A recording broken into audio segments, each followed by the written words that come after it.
Hello friends, welcome to my channel.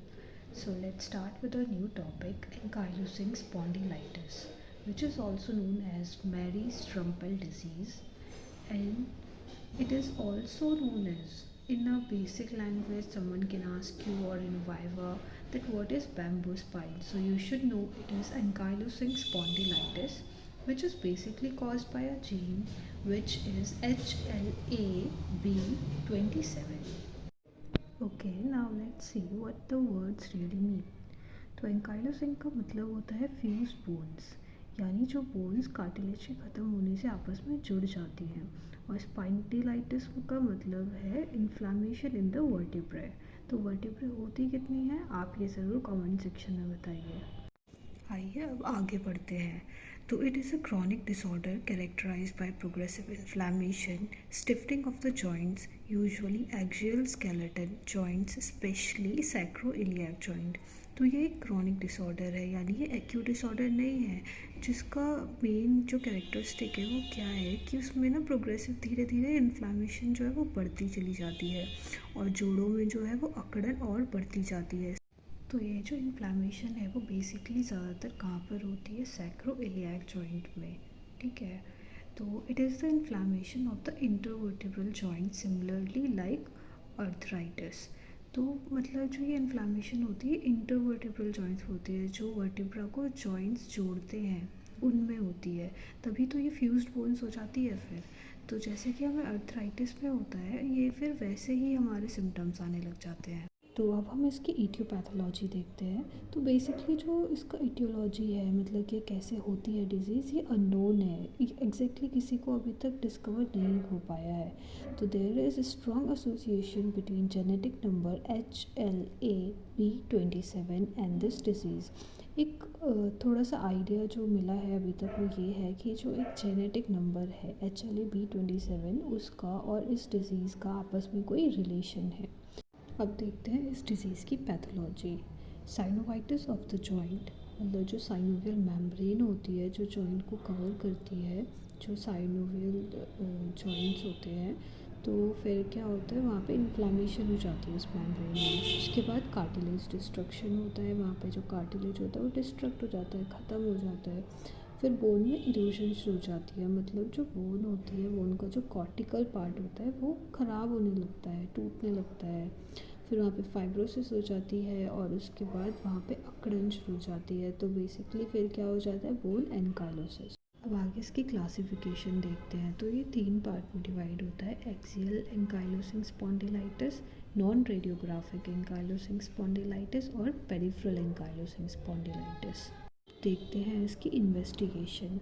तो investigation में हमें कैसे पता चलेगा, अगर हम क्या कर सकते हैं, एक्सरे करा सकते हैं। एक्सरे में हमें बैम्बू स्पाइन मिलेगी, मतलब उसके जैसा ही दिखती है बिल्कुल स्पाइन। फिर तो जो बेसिकली क्या होता है, हमारे जो वर्टिब्रल बॉडी होती है वहाँ पे ऑसिफिकेशन शुरू हो जाता है, तो वैसे स्क्वायर शेप। उसके बाद क्या कर सकते हैं हम, लंबो सैक्रल स्पाइन और सैक्रोइलियक जॉइंट का हम रेडियोग्राफी कर सकते हैं, उसमें भी हमें पता चल जाएगा, ऐसा हमें बैम्बो स्पाइन दिखाई देगी। ब्लड टेस्ट करा सकते हैं, estimated sedimentation rate, CBC, C reactive protein और HLA-B27 का।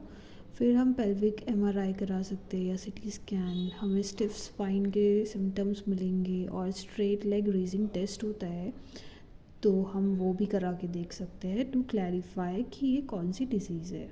अब आते हैं इसके क्लिनिकल फीचर्स पे। तो हमें क्या देखने को मिलेगा कि लो बैक पेन रहता है, मतलब लो बैक जो है हमारा बेसिकली सैक्रोइलियक जॉइंट पे होती है ये डिज़ीज़ यूजुअली जो होती है, तो इसलिए हमें लो बैक एक मिलेगा, वहाँ पे अकड़न मिलेगी।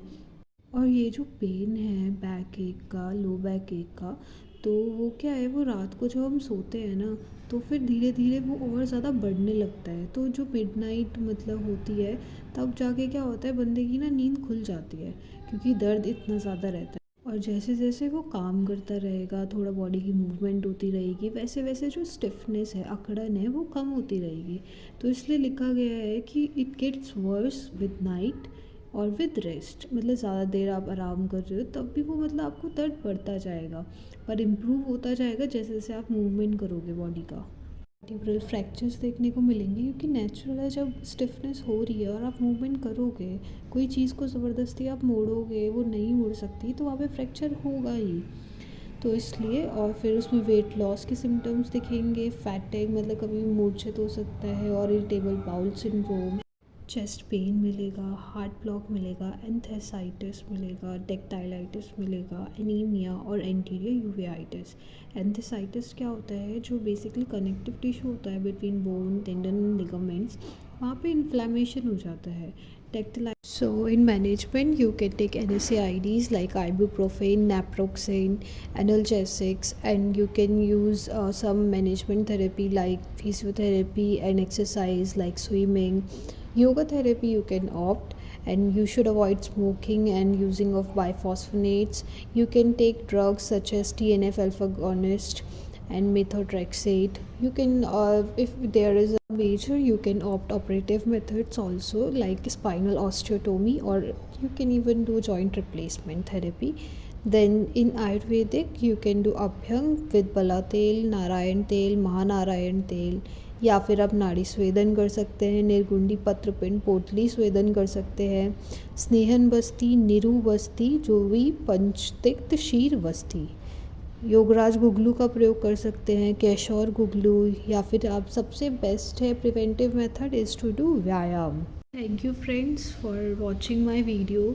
Please do like, share and subscribe my channel for another video.